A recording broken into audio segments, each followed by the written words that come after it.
क्यों, तो कैसे हैं आप सब? पढ़ाई आसान है। जो अब हम लोग पढ़ लेते हैं कुछ शॉर्ट में कि रेजोनेंस कंडीशन पे हमें क्या क्या मिलता है। तो हम लोग देखते हैं एट रेजोनेंस कंडीशन मतलब एलसीआर सर्किट में हमें क्या क्या मिलता है। एक्सएल एक्सी के इक्वल हो जाता है, हाँ कि ना। फ्रीक्वेंसी जो आती है कुछ ये आती थी, हाँ कि ना। देखिए यहां पे हमें इंपीडेंस क्या मिल जाता था, मिनिमम मिल जाता था, मतलब ये इक्वल हो जाता था आर के, हाँ कि ना। और जब ये आर के इक्वल हो जाता था तो हमें करंट क्या मिल जाती थी, मैक्सिमम मिल जाती। यहां पे जेड रहता था, हाँ कि ना, जो कि यहाँ पे आर में चेंज हो जाएगा, हाँ कि ना, समझ में आ रहा है। तो हमें करंट क्या हो जाएगी, मैक्सिमम मिल जाएगी। करंट मैक्सिमम हो जाती है तो हमें पावर भी मैक्सिमम मिल जाती है, हाँ कि ना, समझ में आएगी नहीं। अब देखिए at resonance LCR circuit behave as a pure resistive circuit, पढ़ा था, हाँ कि ना। बिकॉज ऐसा क्यों होता है, क्योंकि ये इनका जो फेज डिफरेंस आता था वो क्या हो जाता था, जीरो हो जाता था। तो इसको हम लोग कुछ इस तरीके से लिख सकते हैं, हाँ कि ना, समझ में आ रहा है। सिंपल तरीके से ऐसे लिख सकते हैं कि फेज डिफरेंस जीरो है दिखाने की।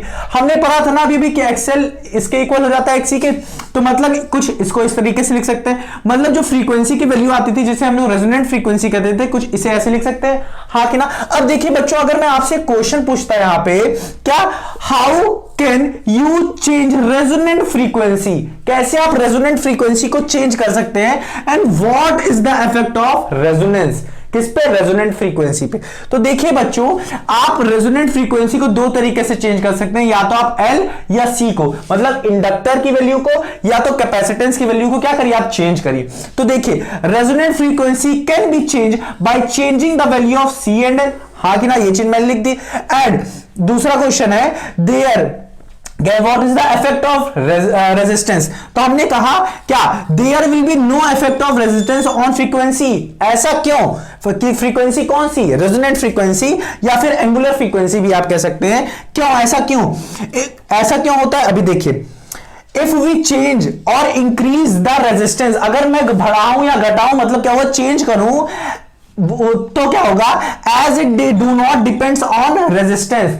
तो देखिए यहां पे क्या है, फ्रीक्वेंसी रेजिस्टेंस पे डिपेंड नहीं करती है, इसका मतलब क्या हुआ, there will be no effect. तो इसीलिए मैंने लिखा है there will be no effect of resistance if we change the value of resistance, हाँ, there will be no effect of resistance किस पे, रेजोनेंट फ्रीक्वेंसी पे। अगर हम लोग क्या करें, बढ़ाएं घटाएं किसको, रेजोनेंस को, क्योंकि आप फॉर्मूला देख सकते हैं कोई डिपेंडेंसी शो ही नहीं हो रही, ठीक है। बट यहां पे आप एक चीज याद रखिएगा, बट अगर हम लोग रेजोनेंस को बढ़ाएं या घटाएं तो हम लोग ने पढ़ा है I is equals to V by R, या हम लोग I naught is equals to V naught by R. अगर हम लोग बढ़ाएंगे तो I की वैल्यू क्या हो जाएगी, कम हो जाएगी, इनवर्सली प्रोपोर्शनल।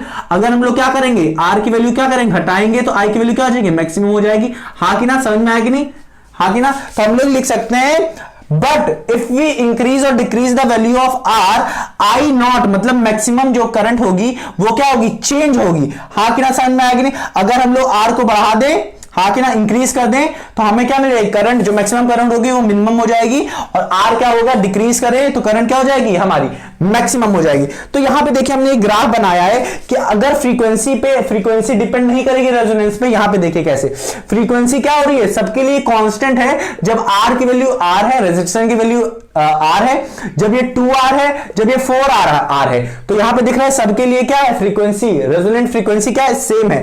बट करंट जो है I max, I not max, वो क्या हो रहा है, चेंज हो रहा है विद इंक्रीज इन रेजिस्टेंस। समझ में आ रहा है कि नहीं, कि रेजिस्टेंस कम है तो ये क्या है, ज्यादा है करंट, जैसे जैसे बढ़ रहा है रेजोनेंस, हाँ कि ना, करंट की वैल्यू क्या हो रही है, कम हो रही है। समझ में आ रहा है कि नहीं, इसे अब अच्छे से नोट कर लीजिए अब आप।